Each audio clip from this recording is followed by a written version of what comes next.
Story zone, তোমার অনুভূতিদের খুঁজে নাও এখানেই। বেশি বুঝো না তো। ভুল করেছে তোমার বাপ, ফারাকের বাপ না। তোমার বাপ দ্বিতীয় বিয়ে করেছিল। মায়ের কথায় ছোটবেলা থেকে জাভেদ ভাইকে দেখতে পারে না। ভাইয়ের কি দোষ এখানে? আল্লাহ তাকে পাঠিয়েছে, কয়দিনই বা বেঁচে থাকবে। সব ঠিকঠাক করে নাও। তুমি ডাক দিলেই জাভেদ ভাই তোমার জন্য দৌড় দেবে। মনে রাখো, আত্মীয়তার সম্পর্ক ছিন্নকারীর জন্য কঠিন শাস্তি আছে।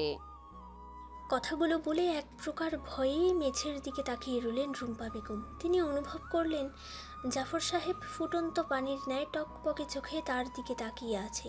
তিনি সাহস করে আবার বললেন, আমাদের দুই পরিবারের সবার সাথে সবার সম্পর্ক আছে, যাতায়াত হয়, বাইরেও যাওয়া হয় মাঝখান দিয়ে।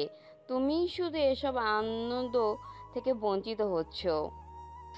জাফর সাহেব রুম্পা বেগমের দিকে নজর স্থির রেখে ফুঁস করে নিঃশ্বাস ফেললেন। কিছু না বলে এদিক ওদিক তাকিয়ে দেখতে দেখতে রুমে চলে যান। রাতে খাবার টেবিলে সবাই একসাথে বসেছে, শুধু নিশো আসেনি। কিছুক্ষণ আগেই সে বাহিরে গিয়েছে। মূলত সবাই একসাথে খেতে বসলে তাকেও ডাকবে, আর সে বাবার সামনে বসে খেতে পারবে না।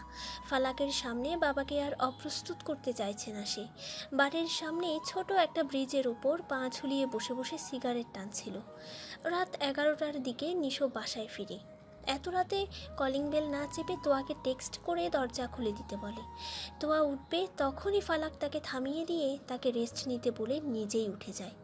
রুম্পা বেগম জেগে থাকতে চেয়েছিলেন, কিন্তু ওনাকেও ফালাক নিশোর জন্য অপেক্ষা করতে দেয়নি। ড্রয়িং রুমের লাইট জ্বালিয়ে দরজাটা খুলে দিল ফালাক। নিশো ভেবেছিল তোয়া নিজেই এসে দরজা খুলবে। সিগারেটের শেষ একটা টান দিয়ে সেটা মাটিতে ফেলে পা দিয়ে আগুন নিভিয়ে দরজার দিকে ঘুরতেই ফালাককে দেখা মাত্র হাতের ডান দিকে ফিরে হাত এদিক ওদিক নাড়িয়ে মুখের ধোঁয়া বিলীন করল। ফালাক কেসে উঠল। একবার, দুবার, পরপর 3বার কেসে উঠল সে। নিশো অসহায় ভঙ্গিতে ফালাকের দিকে তাকিয়ে রইল। ফালাক কাশতে কাশতে বলে উঠল, আমি আপনাকে বলেছিলাম আমি যেখানে থাকবো আপনি সেখানে তখন সিগারেট খাবেন না। আমি সিগারেটের ধোঁয়া তো দূরের কথা, গন্ধটাও সহ্য করতে পারি না। এসব গু গোবর খান কিভাবে? ছি, রুচিতে বাঁধে না। নিশোর এখানে শেষের 2 বাক্যে রেগে যাওয়ার কথা থাকলেও সে রাগল না। ভুলটা তার নিজেরই। কেন যে বাড়ি অবধি সিগারেট খেয়ে আসতে গেল? নিজের বোন আর চাচাতো বোন কি আর এক হলো নাকি? তাও আবার ফালাকের মতো মেয়ে। নিশো মলিন মুখে বলে উঠল, সরি। ভেতরে আসুন। খেতে বসার আগে শুধু ফ্রেশ না, একদম দাঁত ব্রাশ করে কুলকুচি করে আসবেন, নইলে আমি খাবার সার্ভ করব না। নিশো ভেতরে ঢুকতে ঢুকতে বলল, তুমি সার্ভ করবে মানে? মা কোথায়? রাত 11টা পার হয়েছে, 1 ঘন্টাও নেই অন্যদিন শুরু হতে। এত রাত অবধি বাইরে থেকে এখন বাসায় ফিরছেন আর আশা করছেন বড় মেয়ে জেগে থাকবে? সালাম আপনাকে, এরকম আশা আর করবেন না আপনি। বড্ড বেশি কথা বলা শুরু করেছো। বোবা বউ পছন্দ। নিশো ফালাকের দিকে কিছুক্ষণ তাকিয়ে থেকে বলল, তোমার মতো এত শাসনের স্বরে কথা বলা বউ অন্তত অপছন্দ হবে। সুরকে কোমল করো, আমি তোমার সিনিয়র। ফালাক এক পলকে নিশোর দিকে তাকিয়ে রইল। নজর স্থির রেখে বলল, ভাইয়া ভাইয়া, খেতে আসুন প্লিজ। আমি আপনার জন্য অনেক কষ্ট করে রান্না করেছি, আপনার বাবাও খেয়েছেন। আপনি খেলেই আমার রান্না এবার সার্থক হবে। নিশো কিছু না বলে নিজের রুমের দিকে পা বাড়ালো। ফালাক পেছন থেকে ডেকে বলল, তাড়াতাড়ি আসবেন, আমি বেশিক্ষণ ওয়েট করতে পারবো না। ভাইয়া ভাইয়া, ইয়াদের বিয়ের কথা চলছে। ও তোকে পছন্দ করে, জানিস তো তাই না? এরপরে ও কেন চুপ করে আছিস? ফুপাকে তো তুই চিনিস না, বিয়ের কথা যেহেতু ভেবেছে সেহেতু বিয়ে দিয়েই দেবে। ফালাক তোয়াদের বাড়ি থেকে ফেরার 2 দিন পরই জানতে পারলো ইয়াদের বিয়ের কথা চলছে। ইয়াদ ফোন করে জানিয়েছে। আবিরের কথা ইয়াদের কাছ থেকে জানতে চাইলে সে শুধু বলেছে, জীবনে কতজনকেই তো ভালো লাগে, সেই ভালো লাগার মানুষগুলো কি আমাদের ভালোবাসে? ফালাক বেশ বুঝতে পেরেছে আবিরের সাথে ইয়াদের কিছু একটা হয়েছে, যার জন্য ইয়াদ এমন কথা বলছে। আবির কর্মব্যস্ততায় থাকে। ফালাক তার সাথে একা একটু কথা বলারই সময় পায় না। আজ আবির তাড়াতাড়ি বাড়ি ফেরায় ভাইকে ফ্রি পেয়েছে ফালাক। আবির শুয়ে শুয়ে ফোন চাপছিল, এমন সময় ফালাক রুমে প্রবেশ করে উক্ত প্রশ্নটা করে বসল। আবির কিছুক্ষণ ফালাকের দিকে তাকিয়ে রইল, বলল, ওর বিয়ে হলে আমি কি করব? বড় যেহেতু হয়েছে, বিয়ে তো করতেই হবে। ফালাক এগিয়ে এসে আবিরের পায়ের দিকটায় পা ঝুলিয়ে বসলো। দরজার দিকে উকি দিয়ে দেখে বলল, ইয়াদ তোকে ভালোবাসে ভাইয়া। আমি ভালোবাসি না। আবিরের সোজা সাপটা জবাব। একজন মেয়ে তোকে ভালোবাসে, তুই জানিস বুঝিস, তারপরেও পছন্দ না করে বা ভালো না বেসে আছিস তুই। তোর কি অন্য কাউকে পছন্দ? ইয়াদ তো অপছন্দ করার মতো মেয়ে না। আবির নিঃসংকোচে বলল, হ্যাঁ কি হ্যাঁ, কাউকে পছন্দ করিস? হ্যাঁ বললাম তো। ফালাক বেশ আগ্রহ নিয়ে তাকালো, মৃদু গলায় বলল। কাকে? আবির ফোন স্ক্রিনে নজর নিবদ্ধ রেখেই বলল, সময় হোক জানতে পারবি। তাছাড়া ইয়াদের বয়স কম, এই সময় যাকে তাকে ভালো লাগবে। আমাকে ওর কতদিন ধরে ভালো লাগে? 4 মাস। এর আগে একটা ছেলের জন্য হাত কেটে স্লিপিং পিল খেয়ে 7 দিন হসপিটালে অ্যাডমিট ছিল, ভুলে গেছিস? এরকম নিব্বি টাইপ মেয়ে বিয়ে করবো আমি? সেদিন রাস্তায় দেখা হয়েছিল, জোর করে ধরে রেস্টুরেন্টে নিয়ে গেল। আশেপাশে মানুষ তাকিয়েছিল বিধায় আমি যেতে বাধ্য হয়েছিলাম। সেখানে ওকে বসে ক্লিয়ারলি সব বুঝে বলে দিয়েছি। কথা মেনেও নিয়েছিল। ওর সাথে আমার যাই, পিচ্ছে একটা মেয়ে। সব শুনে ফালাক হতভম্ব চোখে আবিরের দিকে তাকিয়ে রইল, বলল, তাহলে যে ও যে বললো কি বললো? বললো তুই ওকে কষ্ট দিয়েছিস, তাই বাবার কথায় বিয়ে করে নিচ্ছে। তাই? তুই গিয়ে দেখ, বিয়েটা ঠিকই নাচতে নাচতে করছে, মাঝখান দিয়ে তোকে বোকা বানাচ্ছে। আবির রেগে যাচ্ছে বুঝতে পেরে ফালাক পায়ের দিক থেকে উঠে মাথার দিকে থাকা পাশের চেয়ারটায় গিয়ে বসলো। আবিরের হাত থেকে ফোনটা কেড়ে নিয়ে পেছনের টেবিলের ওপর রেখে দিয়ে বলল, তাহলে বল না প্লিজ, তুই কাকে পছন্দ করিস? আচ্ছা ইয়াদকে বাদ দিলাম, ও আসলে বাচ্চা মানুষের মতো বিহেভ করে, তুই তোর কথা বল। তোহাকে তোর কেমন লাগে? ফালাক সুরেলা কণ্ঠে হেসে উঠল।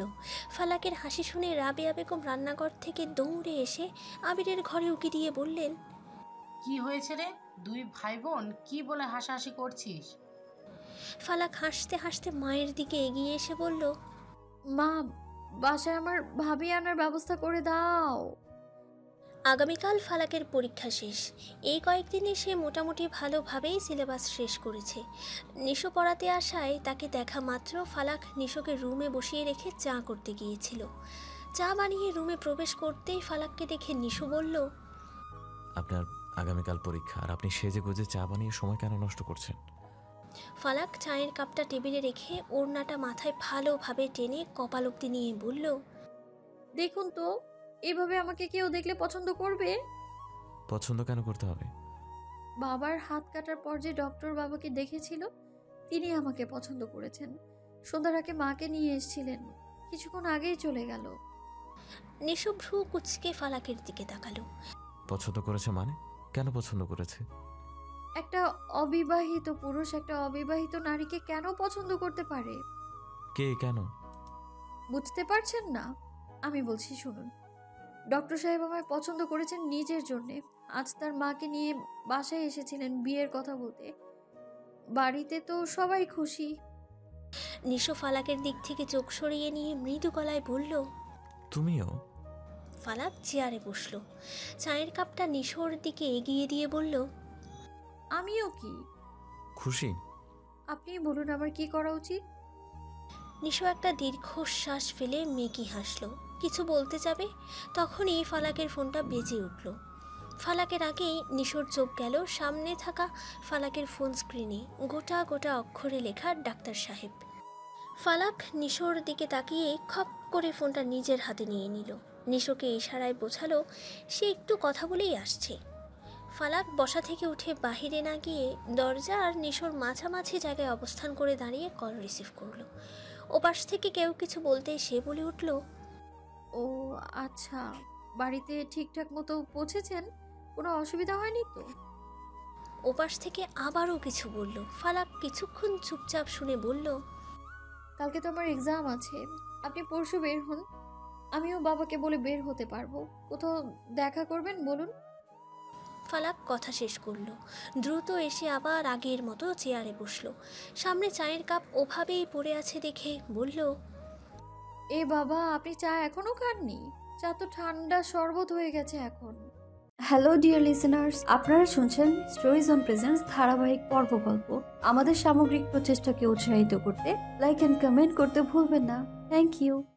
চা খেতে ইচ্ছে করছে না। বলেই ফালাকের বইটা বের করলো নিশো। ফালাক ফিক করে হাসতে গিয়েও হাসি আটকে রাখলো। সে বেশ বুঝতে পারছে ডাক্তার সাহেবকে সে ভালোভাবে নিতে পারেনি, তার ঈর্ষা হচ্ছে। ফালাক বিষয়টি আরেকটু ঘাটাতে বলল, ডক্টর সাহেব দেখতে সুন্দর, দেখেছিনি তো, আমার সাথে মানাবে না? আগামীকালের পরীক্ষাটা ভালোভাবে শেষ করো। বাইরের মানুষের চিন্তায় শেষ পরীক্ষাটা খারাপ করো না। আমার খুব পরিশ্রম করতে হয়েছে কয়েকটা মাস, নিজেও তো কম পরিশ্রম করনি। শেষ ভালো যার সব ভালো তার। ভালোই ভালোই সব পরীক্ষা হয়ে যাক, তারপর যাকে ইচ্ছা তাকে নিয়ে ভেবো। ফালাক এবার নরম গলায় বলে উঠল, আমার পড়া কমপ্লিট। নিশো ফালাকের দিকে তাকিয়ে বলল, বিয়েটা কি সত্যি হচ্ছে? হওয়ার সম্ভাবনা আছে? হ্যাঁ, কেন থাকবে না? নিশো কিছুক্ষণ চুপ রইল। ভাবল পুরনো জনের কথা, চুপ থাকলেই তো মানুষকে হারিয়ে ফেলতে হয়। মানুষ একবার হারিয়ে গেলে তার ছায়াও ফিরে আসে না। নিশো কিছু একটা ভেবেই ফালাককে বলল, আর 3টা মাস অপেক্ষা করা যায় না? আমি আমার মেধায় কিছু করে উঠতে না পারলে তোমার বিজনেসটা না হয় বড় করব। ফালাক যেন এবার কেঁদেই ফেলল। নিশো যে পরোক্ষভাবে তাকে ভালোবাসার আভাস দিল, ফালাকের বিশ্বাস করতে কষ্ট হচ্ছে নিশো আসলেই এই কথাটা বলল। ফালাকের চোখ দুটো টলমল করছে, অথচ মুখে হাসি।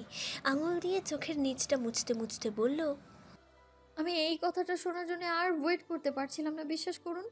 প্রতিদিন আপনাকে দেখছি, কেমন প্রফেশনাল সম্পর্ক, গম্ভীর ভাব, আমাকে না দেখা আমি নিতে পারছিলাম না এইগুলো। এখন আমি 2-3 মাস কেন, আমি আপনার জন্য আল্লাহ বাঁচিয়ে রাখলে 1-2 যুগও অপেক্ষা করতে পারবো। আপনি শুধু সফল হয়ে ফিরে আসুন, আমি ওয়েট করব। নিশোর যেন এবার এই মেয়েটাকে নিজের নিজের লাগছে। সে চুপচাপ ফালাককে দেখে যাচ্ছে। ফালাক 2 হাতের উল্টো পাশ দিয়ে 2 চোখ মুছে নিয়ে বলল, আপনি তাহলে আমার কাছে হার মানলেন? আমি আপনাকে জিতে নিলাম শেষ পর্যন্ত। বলেই হেসে ফেলল ফালাক। নিশো কিছু বলবে, তখন ফালাকের ফোন আবার বেজে উঠল। ফালাক ফোন স্ক্রিনে তো আপু নাম দেখে নিশোর দিকে তাকাল। আপু কল দিয়েছে। নিশো নিজের ফোন বের করতে করতে বলল, রিসিভ করো তো।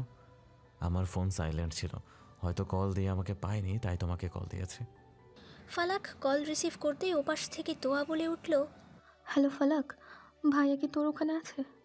ফালাক নিশোর দিকে দৃষ্টি রেখেই বলল, হ্যাঁ আছে তো। কিছু কি হয়েছে আপু? বাসায় সব ঠিকঠাক? ভাইয়াকে ফোনটা একটু দে, ভাইয়ার সাথে কথা বলবো। ফালাক আর দেরি না করে নিজের ফোনটা নিশোর হাতে ধরিয়ে দিল। নিশো ফোনটা কানে নিয়ে বলে উঠল, কি হয়েছে তোয়া? বলো, আমি শুনছি। তোয়া এবার শব্দ করে কেঁদে উঠল, বলল, ভাইয়া, বাবাকে পুলিশ ধরে নিয়ে গেছে, বাবা এখন থানায়। নিশো তোয়ার ফোন পাওয়া মাত্র থানায় এসেছে। জাফর ইকবাল সাহেবকে থানার মধ্যে একটা বেঞ্চিতে বসিয়ে রাখা হয়েছে। তিনি পিছনে দেয়ালে মাথা ঠেকিয়ে চোখ বন্ধ করে বসে আছেন। রাত 9টা বেজে গিয়েছে। অন্যান্য দিনে রাস্তায় কোনো প্রকার জ্যাম থাকে না, কিন্তু আজ অনেক দূর পর্যন্ত গাড়ির লাইন। কোনোভাবেই কিছুতেই এগোচ্ছে না। গাড়িতে বসিয়ে 1 সেকেন্ড কাটানোও যেন সম্ভব হচ্ছে না নিশোর পক্ষে। যখন সে বুঝল এই জ্যাম ছাড়তে অনেকক্ষণ সময় লাগবে, তখন সে গাড়িওয়ালাকে ভাড়া মিটিয়ে দিয়ে রাস্তার এক পাশ দিয়ে ছুটতে শুরু করলো। বাবার এমন অবস্থায় কোনো ছেলে স্থির থাকতে পারে, নাকি নিজের ইচ্ছেতে বা অন্যের ইচ্ছেতে সময় ব্যয় করতে পারে? বাবা ছেলের কথা নেই, অভিমানে কেটেছে বেশ কয়েকটা মাস। তাই বলে কি এতগুলো বছরের ভালোবাসা উধাও হয়েছে নাকি? নিশো ছুটল। তাকে ভীষণ ক্লান্ত পরিশ্রান্ত দেখাচ্ছে। মিনিট 15 দ্রুত গতিতে হেঁটে থানার গেটে পৌঁছে শ্বাস টানল সে।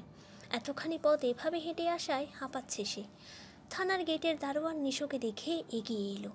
নিশো হাঁটুতে 2 হাত ভর দিয়ে উবু হয়ে জোরে জোরে শ্বাস ফেলছিল।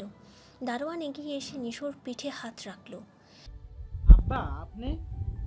নিশো মাথা বাঁকিয়ে একপাশে উঁচু করে দারোয়ানকে দেখে ভাঙা ভাঙা শব্দে বলল, চাচা, একটু পানি হবে? লোকটা নিজের জায়গায় ফিরে গেল। সেখানে রাখা পানির বোতলটা নিয়ে আবার নিশোর কাছে ফিরে এসে বোতলটা নিশোকে ধরিয়ে দিল। নিশো একটা জায়গা খুঁজে সামান্য সময়ের জন্য বসে কিছুটা পানি ঢকঢক করে খেয়ে নিল। বোতলটা দারোয়ানকে ফিরিয়ে দিয়ে বলল, ধন্যবাদ চাচা, ভালো আছেন তো? আল্লাহ অনেক ভালো রেখেছে। তা তুমি এখানে কেন? দৌড়ে এসছো? হাঁপাচ্ছিলে যে? নিশো থানার দিকে ইশারা করে বলল, আমার বাবাকে নিয়ে এসেছে, কারণটা এখনও জানি না। আমার ভেতরে যেতে হবে চাচা, পরে সব বলবো ইনশাল্লাহ। নিশো আর এক মুহূর্ত সময় ব্যয় করল না, থানার ভেতরের দিকে আবার ছুটে গেল। দারোয়ান নিশোর যাওয়া দেখে কষ্টের হাসি হেসে আকাশের দিকে তাকিয়ে বললেন, আমারে এমন একটা ব্যাটা কেন দিলা না? আল্লাহ! নিশো ভেতরে ঢুকতেই সামনের দিকে একটা বেঞ্চিতে বাবা জাফর সাহেবকে দেখতে পেলেন। অনাথের মতো চোখ বন্ধ করে দুটো হাত একসাথে করে দেয়ালে হেলান দিয়ে বসে আছেন তিনি। বাবাদের অসহায় দেখতে সন্তানদের ভালো লাগে না। নিশো দরজায় দাঁড়িয়ে থমথমে গলায় বলে উঠল, বাবা। জাফর সাহেব পরিচিত কণ্ঠে বাবা ডাক শুনে দরজার দিকে তাকালেন। নিশোকে দেখে বুকের ভেতর থেকে হাহাকার বেরিয়ে আসতে চাইছে, কিন্তু পুরুষ মানুষ তো কষ্ট খুব সহজে প্রকাশ করতে পারে না। জাফর সাহেবও পারলেন না, শুধু মলিন মুখে নির্জীব ভঙ্গিতে ছেলের দিকে তাকিয়ে রইলেন। নিশো দ্রুত পায়ে এগিয়ে এসে বাবার পায়ের কাছে বসল, মৃদু গলায় শুধালো, কি হয়েছে বাবা? জাফর সাহেব মায়া মাখা চোখে ছেলের দিকে তাকিয়ে রইলেন। নিশোর মুখের দিকে তাকিয়ে বললেন, ওরা আমাকে ধরে এনেছে আমি নাকি ডেট এক্সপায়ার্ড পণ্য বিক্রি করি। নিশো পেছনের দিকে তাকিয়ে কয়েকজনকে দেখে আবার বাবার দিকে তাকালো, নিচু স্বরে বলল, পেয়েছে কিছু? জাফর ইকবাল সাহেব ওপর নিচ মাথা ছাকালেন, বললেন, কিভাবে এলো বুঝতে পারলাম না। আমি তো প্রতি মাসে ডেট চেক দে, দোকানের ছেলেটাকে দিয়েও চেক দেওয়াই, কিন্তু ডালের প্যাকেটগুলো কিভাবে এরকম হলো বুঝতে পারলাম না। শুধু ডালের প্যাকেট? না। আর কি কি? জাফর সাহেব মাথা চুলকালেন, তারপর বললেন, ডাল, সসের কৌটো, কয়েকটা কোম্পানির বিস্কিটের প্যাকেট, হ্যাঁ ও হ্যাঁ, তেলও 2-1টা করে প্যাকেট বোতল করে আছে। ওগুলোকে নিয়ে এসেছে নাকি ওখানেই আছে? ওখানে আছে, দোকান তালা দিয়ে চাবি নিজেদের কাছে রেখেছে, আমাকে তুলে এনেছে। আমি তো ভেবেছিলাম আমাকে বাঁচাতে কেউ আসবে না। বলেই অন্যদিকে মুখ ঘোরালেন জাফর সাহেব। নিশো উঠে দাঁড়ালো, বাবাকে ধরে তুলে দাঁড় করালো, আর তারপর বাবাকে নিয়ে বসে থাকা অফিসারের দিকে এগিয়ে গেল। চেয়ার পিছিয়ে দিয়ে বাবাকে বসতে বলল। জাফর সাহেব অফিসারের দিকে তাকালেন, তার সম্মতির অপেক্ষায় রইলেন। অফিসার ভদ্রতার সাথেই বললেন, বসুন। জাফর সাহেব বসতেই নিশো বলে উঠল, দোকানে কয় পদে ডেট এক্সপায়ার্ড পণ্য পেয়েছেন? অফিসার নিশোর দিকে তাকিয়ে শুধালো। আপনি ওনার কে হন? নিশো অফিসারের দিক থেকে চোখ সরিয়ে বাবার দিকে তাকালো, 2 হাত দিয়ে বাবার 2 কাঁধ স্পর্শ করে বলল, উনি আমার বাবা। ও আচ্ছা, প্রায় 7 রকমের পণ্য হয়তো পাওয়া গিয়েছে। বাবা বলছেন দোকানে এরকম পণ্য থাকার কথা নয়। আমরা পেয়েছি, ইভেন ওগুলো দোকানেই আছে। আশেপাশের কোনো দোকান চেক দিয়েছেন নাকি সরাসরি আমাদের দোকানে গিয়েছেন? একটা আননোন নাম্বার থেকে কল এসেছিল, তারপর আমরা গিয়েছি। আমার মনে হয় এটা চক্রান্ত। কেন মনে হলো? হয়তো কেউ বাবাকে পছন্দ করেন না, তাই এরকম করে বাবাকে ফাঁসিয়ে দিয়েছে। অফিসার একটা কাগজ খুঁজে বের করে নিশোর হাতে ধরিয়ে দিয়ে বলল, ফাঁসানোর মতন কিছু দেখিনি। এইটা নিন, জরিমানা দিয়ে বাবাকে নিয়ে যান। নিশো কাগজ হাতে নিয়ে দেখল 1.5 লাখ টাকা জরিমানা করা হয়েছে। দীর্ঘশ্বাস ফেলল নিশো। জাফর সাহেব নিশোর দিকে তাকালে শুকনো হাসি হেসে বাবাকে বলল, বাবা চিন্তা করবে না, আল্লাহ আছেন, তিনি ঠিক কিছু না কিছু করবেন। হঠাৎ ফোন বেজে ওঠায় নিশো চমকে উঠল। পকেট থেকে ফোন বের করে দেখল জাবেদ সাহেব কল করেছেন। বাবার সামনে কল রিসিভ করবে কিনা ভাবতে থাকলো সে, অতপর ভাবনার ইতি টেনে কলটা রিসিভ করে ফেলল। জাবেদ সাহেব ওপাশ থেকে থমথমে গলায় বলে উঠলেন, কি হয়েছে রে আব্বা? নিশো বাবার দিকে তাকিয়ে বলল, চাচা, বাবাকে পুলিশ থানায় এনেছে। দোকানে মেয়াদ উত্তীর্ণ কয়েকটা জিনিসপত্র ছিল। কি বলছে অফিসার? 1.5 লাখ টাকা জরিমানা করেছে। ভাই ঠিক আছে তো? ঠিক থাকার তো কথা না। ওখানে কোন অফিসার বসে আছে? নাম শুনে জানা তো বাপ। নিশো ফোনটা হোল্ড করে অফিসারের দিকে তাকালো, বলল, স্যার, আপনার নামটা? অফিসার নিশোর দিকে তাকিয়ে বিরস মুখে বলল, আনাস রহমান। নিশো এবার ফোন কানে নিল, বলল, ওনার নাম আনাস রহমান। জাবেদ সাহেব হাসতে হাসতে বললেন, ও আচ্ছা, উনি। ফোনটা দে তো বাবা, ওনার কাছে দে, আর আমি আবিরকে থানায় পাঠিয়ে দিচ্ছি। নিশো ফোনটা অফিসারের দিকে এগিয়ে ফোনটা এগিয়ে দিল। অফিসার ফোনটা নিয়ে মিনিট 2 কথা বললেন। হেসে হেসে কথা বলা দেখে নিশো একটু আলোর দেখা পাচ্ছে। হঠাৎ দোকানের সিসিটিভির কথা মনে পড়তেই নিশো বাবাকে উদ্দেশ্য করে বলল, বাবা, ক্যামেরার কথা তুমি ছাড়া আর কি কেউ জানে? হ্যালো ডিয়ার লিসেনার্স, আপনারা শুনছেন স্টোরিজ অন প্রেজেন্স ধারাবাহিক পর্ব গল্প। আমাদের সামগ্রিক প্রচেষ্টাকে উৎসাহিত করতে লাইক এন্ড কমেন্ট করতে ভুলবেন না। Thank you.